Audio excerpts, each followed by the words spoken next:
Hello friends, मैं doctor Shilpa Pawar, IVF specialist Raipur से। आज आईवीएफ की पाठशाला का दूसरा टॉपिक है।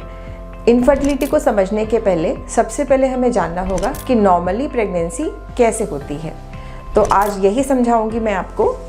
नॉर्मली ये महिला की बच्चेदानी होती है, 2 फैलोपियन ट्यूब्स यानी नस होती है और 2 अंडाशय यानी ओवरीज होती है। जैसे आमतौर पे माहवारी 28 से 30 दिनों की होती है, तो साइकिल के बीच में 12वें या 14वें दिन इन अंडों में से एक अंडा बड़ा होता है जो लगभग 18 से 20 mm का होता है और ये फूट के ट्यूब में आता है। इस प्रोसीजर को हम ओव्यूलेशन कहते हैं। और ओव्यूलेशन जब अंडा फूट के आता है और उस टाइम पे हस्बैंड से कांटेक्ट होता है तो हस्बैंड के स्पर्म्स यहाँ वजाइना में छूटते हैं। तो बच्चा होने के लिए औरत के अंडे को फूट के ट्यूब में आना होता है और पुरुष के स्पर्म को यहाँ से तैरते हुए ट्यूब में उससे मिलने जाना होता है। इस प्रकार से नॉर्मल तरीके से प्रेगनेंसी कंसीव होती है। 3-4 दिन ये प्रेगनेंसी ट्यूब्स में ही रहती है और 5 दिन बाद वो बच्चेदानी में आके चिपक जाती है। तो ये है नॉर्मल तरीका कंसीव करने के लिए।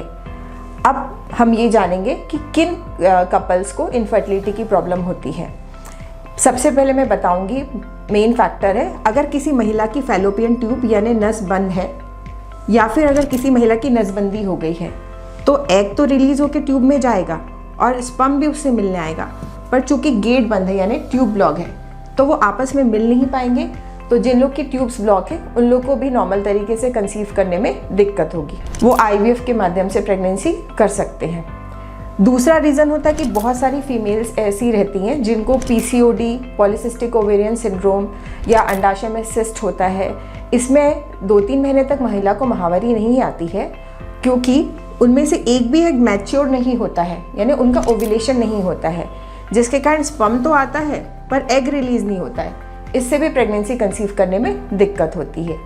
तीसरा फैक्टर होता है हस्बैंड यानी पुरुष का, अगर स्पर्म किसी पुरुष के स्पर्म काउंट 0 रहते हैं, इसमें एग तो रिलीज होकर आएगा पर स्पर्म ही नहीं होगा तो प्रेगनेंसी कंसीव नहीं होगी। किसी पुरुष के स्पर्म्स जो रहते हैं उनके काउंट्स यानी संख्या कम रहती है या किसी की मोटिलिटी कम होती है, तो ऐसे केस में भी स्पर्म्स इतना लंबा रास्ता पार करके ट्यूब तक नहीं पहुँच पाते हैं, स्पर्म्स कमज़ोर रहते हैं। ऐसे कपल्स को भी कंसीव करने में दिक्कत होती है।